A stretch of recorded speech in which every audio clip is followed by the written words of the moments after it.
ముఖ్యమంత్రి వైఎస్ జగన్మోహన్ రెడ్డి గత 5 సంవత్సరాల కాలంలో చేసిన ప్రజారంజక పరిపాలనకు నిదర్శనమే ఈ రోజు ఈ జనసందోహమని కాకినాడ సిటీ నియోజకవర్గం వైఎస్ఆర్ కాంగ్రెస్ పార్టీ అభ్యర్థి ద్వారంపూడి చంద్రశేఖర్ రెడ్డి పేర్కొన్నారు. కాకినాడ సిటీ అసెంబ్లీ వైసీపీ అభ్యర్థిగా ద్వారంపూడి చంద్రశేఖర్ రెడ్డి ఈ రోజు నామినేషన్ దాఖలు చేశారు.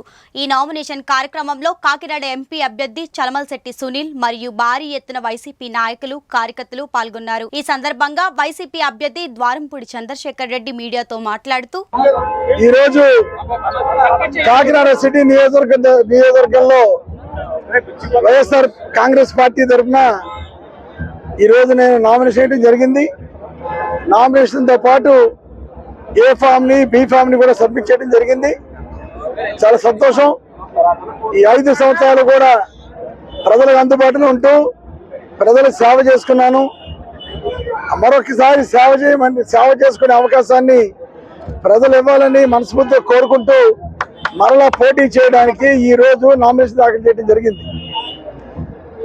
కాకినాడ పట్టణ ప్రజలకి మంచికి గెలిపించమని కోరుకోవడానికి వెళ్తున్నాను.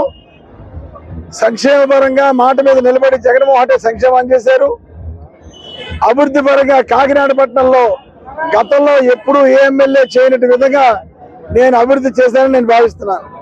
ఒక్కసారి కాకినాడ పట్టణ ప్రజలందరూ కూడా 2019 అంటే ద్వారంపూడి చంద్రశేఖర్ గెలకముందు కాకినాడ ఎలా ఉంది, 2019 తర్వాత ద్వారంపూడి చంద్రశేఖర్ గెలిచిన తర్వాత ఎలా ఉంది అభివృద్ధి అని మనస్ఫూర్తిగా ప్రజల్ని ఆలోచించుకోమని చూపిస్తూ